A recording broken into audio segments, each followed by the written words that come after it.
नमस्कार, गांव देहात में आप सभी का स्वागत है। चुनावी चर्चा चल रही है। हम लोग अयोध्या धाम में मौजूद हैं। अयोध्या जिला है और ये एक ऐसा स्थान है जिसको कह सकते हैं कि लोकसभा का जो इसका परिसीमन है बिल्कुल अलग है, विधानसभा का परिसीमन बिल्कुल अलग है। यहाँ अगर किसी को अपने विधायक से मिलना हो तो वो गोसाईगंज यानी कि अयोध्या जिले में जाएगा। अगर आपको सांसद से कोई काम है तो आपको जो है अम्बेडकर नगर जाना होगा। ये अम्बेडकर नगर क्षेत्र का तारुण क्षेत्र आता है। इसके अंतर्गत हम लोग बेरूगंज एक बाजार है वहां पे मौजूद हैं। और अम्बेडकर नगर के बारे में आपको बता दें तो यहाँ पे इस बार लोकसभा प्रत्याशी के रूप में रितेश पांडे भारतीय जनता पार्टी से पुनः आए हैं। पिछली बार भी वो सांसद थे। इसके पहले 2009 में जो है उन्हीं के परिवार से राकेश पांडे थे। और इस अम्बेडकर नगर जिले की जो स्थापना हुई है 1995 में मायावती मुख्यमंत्री के माध्यम से हुआ। उसके बाद वो यहीं से जो है 1996 जब लोकसभा चुनाव हुआ तो वो सांसद बनी। और उसके बाद से लगातार ये जो जिला है ये एक महत्वपूर्ण भूमिका रही है इसकी। तो यहाँ पे बहुत सारे साथी हैं हमारे साथ, सम्मानित मतदाता है, एक चाय की दुकान है और एक भाई साहब हमारे साथ हैं। क्या शुभ नाम है आपका? मेरा नाम दिवाकर तिवारी है। अच्छा अच्छा। और मैं गोसाईगंज विधानसभा क्षेत्र से मिलान करता हूँ, ग्राम सभा हाथीगोप से। अच्छा, आपका लोकसभा क्षेत्र अम्बेडकर नगर 55 लोकसभा क्षेत्र अम्बेडकर नगर है हमारा। और यहाँ से जो है प्रत्याशी तो कई हैं, लेकिन जिनमें से जैसे रितेश पांडे भाई हैं और ये क्या कहते हैं लालजी वर्मा जी हैं सपा से।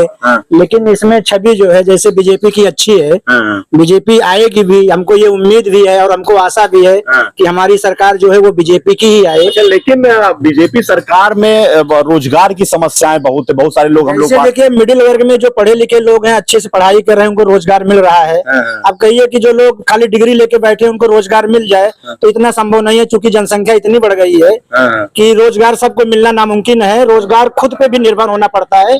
उसके लिए अच्छे से पढ़ाई करनी है। जो पढ़ाई कर रहे हैं उनको रोजगार मिल रहा है। क्या करते हैं आप? मैं शिक्षा मित्र हूँ और मैं यहीं पे अपनी ग्राम सभा हाथीगोप में जो है शिक्षा मित्र के पद पर कार्यरत हूँ। मित्रों के लिए ये जो भाजपा की सरकार 2017 में बनी थी, हमारे संघ ने जो है बीजेपी का जो है सपोर्ट किया है और हम लोग बीजेपी के साथ हैं।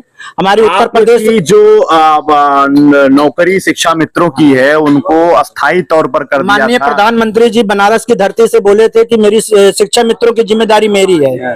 मुख्य पृष्ठ पे दैनिक जागरण, अमर उजाला में सब 7 साल हो गए, वो जिम्मेदारी कैसे? तो वही तो मैं सोच रहा हूँ कि ये बनारस की धरती से, शंकर भोलेनाथ की धरती से ऐसी वाणी बोले थे। राम जी की धरती के आप रहने वाले हैं और उसमें कोई सुनवाई नहीं है। अब 7 वर्ष हो गए, शिक्षा मित्रों को पुनः जो है हम लोग लगातार के मानदेय पर फिक्स कर दिया। हम लोग लगातार समस्या लगातार बनी थी। सही कह रहे हैं आप। ये जो है प्रधानमंत्री के पद पे होते हुए भी इन्होंने कहा था उस समय आपने शिक्षा की व्यवस्था संभाली जब अध्यापक नहीं मिल रहे थे। जी सही है। और अब आप कह रहे हैं कि नौकरियां पढ़े लिखे लोग हैं उनको मिल रही है। आप जैसे लोगों को तो जैसे हम लोग भी कट क्वालिफाई हैं, बीटीसी किए हैं, तो सरकार से यही आप बस इंतजार करते हैं। हाँ, इंतजार कर रहे हैं कि ये सरकार आए और हमारी जो है सरकार तो बनी है, समस्याओं का निदान लगातार 10 साल से है।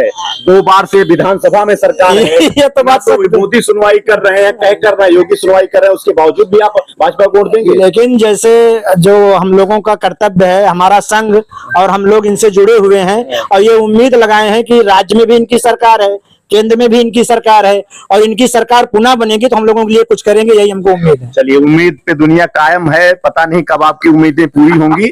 एक और सम्मानित वोटर्स हमारे साथ हैं, डॉक्टर देवराज पांडे जी। क्या स्थिति है, कैसे स्थिति? बढ़िया है, विकास भी है, सरकार भी अच्छी चल रही है, सनातन धर्म की स्थापना भी है, भगवान राम भी हमारे स्थापित हो चुके हैं। तो जहां तक विकास की और सनातन का मामला है वहां धर्म की स्थापना से जीवन एकदम सुखमय नहीं चलेगा। देखिए, मेहनत करने वालों के लिए कभी रोजी रोटी की कमी नहीं होती। तो सरकारें क्यों चुनी जाती हैं?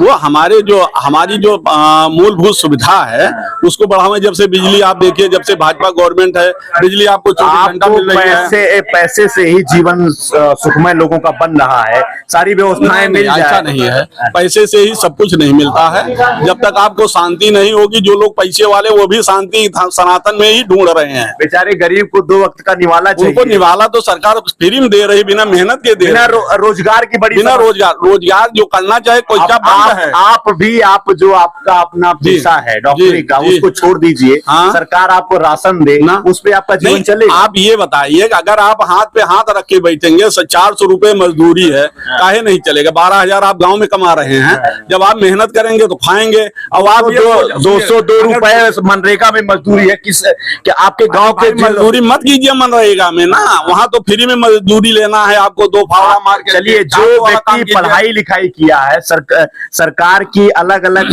विभागों में नियुक्तियों के लिए, वहां आप पद ही नहीं निकल रहे, जो परीक्षाएं लीक हो जा रही हैं, जिसपे परिणाम जारी नहीं हो रहा है। देखिए, आप सुन लीजिए, भ्रष्टाचार का युग था और नीचे से ऊपर तक सब भ्रष्टाचारी उसमें भरे हुए थे।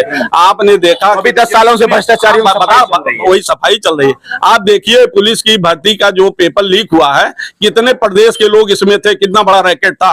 और आज तक कभी पेपर लीक भी होता था। की उम्र पार हो जा रही है। तो पहले सुनिए, वही बता रहे हैं, 30 लाख लोग नहीं योग्य तो या तो जैसे लीक होता था वैसे नियुक्ति हो जाती थी हवा में, लिस्ट दे करके कि आपकी मेरिट से कोई मतलब नहीं, ये लिस्ट जा रही, नियुक्ति कर दी।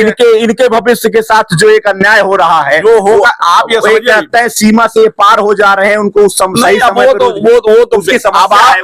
नहीं तो अब भाई सबको तो नौकरी नहीं मिल पाएगी ना।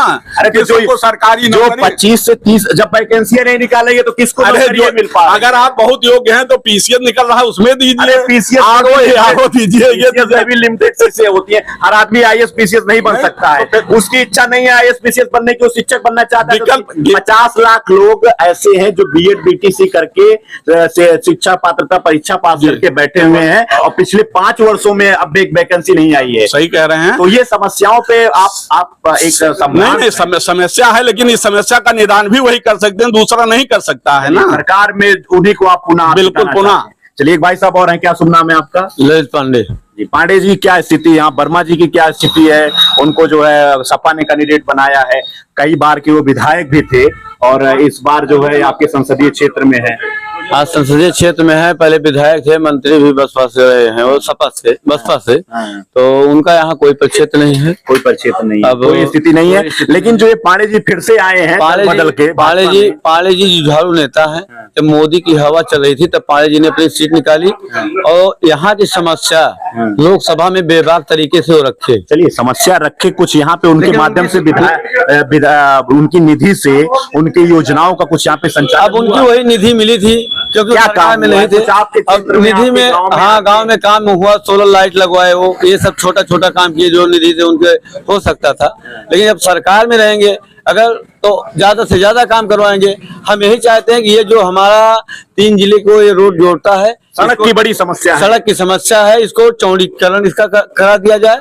मोदी सरकार इसका चौड़ीकरण कराए। हमारे सांसद जी रितेश पांडे जी इसको अगर पुनः सांसद होते हैं तो इस पर विशेष ध्यान दे, इतने मैं कहूंगा। चलिए, एक और भाई साहब हमारे साथ हैं, क्या शुभ नाम है आपका? भैया के तिवारी जी, ग्राम सभा हाथीगांव जी का रहने वाला हूँ। अच्छा। जैसे आपको कभी लगता नहीं है कि जो आपकी इस लोकसभा क्षेत्र का जो है जो परिसीमन है, भौगोलिक परिसीमन के साथ साथ राजनीतिक रूप से भी, विधायक आपका गोसाईगंज में मिलता है अयोध्या में, और सांसद आपका अम्बेडकर नगर में मिलता है, और कोई काम हो तो जिला जो है उधर जाना पड़ता है अयोध्या। हम लोगों के लिए ये तो दिक्कत है, जैसे लिखने में भी असुविधा है, लिखने में असुविधा है। जैसे हम लोग अयोध्या में सारा काम होता है, लेकिन लोकसभा अम्बेडकर नगर है और विधानसभा गोसाईगंज है। लेकिन चलिए ठीक है, पुनः फिर परिसीमन होगा तो सोचेगी सरकार हमारी। अच्छा। और लोकसभा क्षेत्र में आपके सांसद के माध्यम से पिछले 5 वर्षों के कार्यकाल से आप संतुष्ट हैं? एकदम संतुष्ट हैं। और जो भी 2-3 काम बताइए जिससे लगता है कि लोगों का सच में जो है सांसद निधि से, जैसे सबके घर तो नहीं कहा जा सकता, लेकिन हर ग्राम सभा में उनकी सोलर लाइटें, कुछ रोडें भी बनी हैं सांसद जी से, और सरकारी नलकूप पारा हाथीगांव में दिए। अच्छा, सिंचाई व्यवस्था के जी। तो अच्छा, यहाँ स्वास्थ्य की क्या स्थिति है? अब स्वास्थ्य की स्थिति जो है PSC है, जैसे एक PSC है, एएनएम वगैरह बैठती हैं वहाँ, और बाकी CSC पारा राम में है, हैदरगंज में। दूरी वहाँ नहीं, डॉक्टरों की समस्या नहीं, डॉक्टर हैं, डॉक्टर भाई साहब बता रहे हैं डॉक्टरों की समस्या नहीं, डॉक्टर जो बड़े हैं कंपाउंडर वगैरह हैं, बड़े डॉक्टर नहीं बैठते। आप अगर आ गए हो तो नहीं बता सकता हूँ, लेकिन वहाँ पे अस्पताल तो इतना बड़ा बना है कि बहुत अच्छा रुपया खर्च हुआ है, लेकिन डॉक्टर की वहाँ पर कमी मतलब है। एक घर बना दिया गया है, रहने वाला कोई नहीं। हाँ, रहने वाला कोई नहीं उसमें। हाँ, जो वहाँ पे डॉक्टर होना चाहिए वो डॉक्टर नहीं है। अच्छा, बाकी सुविधा तो वहाँ पे हर सुविधा है। नहीं बना था विधायक जी के माध्यम से चलिए, बना था। विधायक जी ने स्वास्थ्य की समस्याएं जरूर जो है अस्पताल बने हैं, लेकिन वहाँ पे इलाज के लिए डॉक्टरों की समस्या है। आप क्या शुभ नाम है आपका? राजेश कुमार दुबे। लोकसभा का चुनाव है, पिछले 10 वर्षों से भाजपा की सरकार है, क्या लगता है कि कुछ उसमें आपको विकास के काम हुए? बहुत अच्छी सरकार है, ये सरकार दोबारा भी आएगी, 400 पार भी आएगी। अच्छा, क्या कितना भरोसा है, किस आधार पे आप मानते हैं कि 400 के पार आएगी? ये मोदी का मैजिक है, यही चलेगा। अच्छा, मोदी के मैजिक में कुछ काम तो होना चाहिए। काम बहुत कुछ हुआ है, आपको क्या लगता रोड बढ़िया बने हैं। है? एक रोड पे आ रहे थे, 10 किलोमीटर प्रति घंटा की रफ्तार से ज्यादा तेज नहीं चल सकते। नहीं, वो नहीं चल सकते, ये वही भ्रष्टाचार हुआ है उस सड़क निर्माण में, आप मानते हैं कि नहीं मानते हैं? नहीं, ये तो नीचे वालों का दोष है, सरकार का अरे दोस्त चलना हमको, आपको मोदी थोड़ी न चलने आएंगे। नहीं, मोदी नहीं चले आएंगे। मैजिक, उस मैजिक का क्या फायदा? सरकार की योजना कोई भी गड़बड़ नहीं है, सड़क, बिजली। अच्छा, आवास योजना, आपको लगता है कि पात्रता के लोगों को आवास मिला? बिल्कुल मिल रहा है। आप क्या काम करते हैं आप? मैं तो पंडित का काम करता हूँ। पुजारी हैं आप? जी। अच्छा, तो सिर्फ राम के नाम पे आपको लगता है? नहीं, सब राम के नाम पे नहीं, काम के नाम पे। काम क्या है आप? काम मोदी का काम बोलता है। यहाँ लोकसभा क्षेत्र आपका जो यहाँ पे है अंबेडकर नगर, वहाँ पांडे जी की क्या माया है, क्या मैजिक उनका रहा है? ठीक ठाक है, क्या काम उन्होंने किया? क्या बड़ा काम आपको नजर आता है? नहीं, बड़ा काम। युवा थे, युवाओं के रोजगार के लिए कुछ औद्योगिक स्थापना किए, बेचारे बहुत सारे युवा बेरोजगार घूम रहे हैं, 500 रुपए में उनकी रैली में जा रहे हैं, वर्मा जी की रैली में जा रहे हैं बेचारे। नहीं, जैसे वो ये हम लोगों का सुल्तानपुर और अंबेडकर नगर, फैजाबाद लोकसभा अंबेडकर नगर है, ये सुल्तानपुर और फैजा अयोध्या का बॉर्डर वो है, स्थान है। यहाँ छोटा मोटा काम हो पाया है, बड़ा काम नहीं हो पाया है। राम के छत्र छाया में छोटे काम में क्या भरोसा? नहीं, राम की छाया में बड़ा काम भी होगा, जब छोटे काम पूरे होंगे तो बड़े काम भी होंगे। ये तो बहुत ज्यादा अपेक्षाएं लोग रखते हैं। लोग रखते हैं, तो अपेक्षाओं पे सरकार खरा उतर रही है, ऐसा नहीं है। फिर भी समय लग रहा है, समय लग रहा है, समय लोग मानते हैं। चाय की दुकान पे भी हम लोग थोड़ा सा बातचीत करते हैं। एक भाई साहब हैं, क्या नाम है आपका दोस्त? अमर गुप्ता। अमर गुप्ता जी, क्या काम करते हैं आप? पढ़ाई करते हैं? हाँ। किस क्लास में हैं? 11। अच्छा, उसके साथ साथ आप चाय पे भी? हाँ। क्या लग रहा है इस समय कुछ आप लोगों के पढ़ाई लिखाई में कुछ सरकार का योगदान? हाँ। कुछ स्कूल वगैरह, गवर्नमेंट स्कूल हैं? कहाँ पढ़ते हैं आप? हम श्री कृष्णा पढ़ते हैं। श्री कृष्णा प्राइवेट स्कूल है? हाँ। अच्छा, उसके अलावा कुछ सरकारी स्कूल में भी व्यवस्थाएं हैं? हाँ है। अच्छा, अभी जो सांसद आपके मुलाकात हुई उनसे? नहीं, उनका हम शकल तक नहीं देखे हैं का। नितीश कुमार की शकलें ना देखे हैं, कबो आवर हैं? वीडियो में देखे हैं बस। वीडियो में यारी कबो आवर हैं? नहीं। फोटो ना मांगे आए घर और रे? नहीं। चलिए, तो ये जो चाय की दुकान पे आप हमेशा रहते हैं कि कभी जब समय मिलता है तब? हम हमेशा नहीं रहते हैं, पापा रहते हैं। आते भी होंगे तो पापा से मिलते होंगे। अच्छा, क्या चुनावी चर्चा यहाँ होती रहती है? चुनावी चर्चा अब हम उसमें तो रहते नहीं हैं, आप जानते हैं। लोग आते हैं? आते हैं जरूर।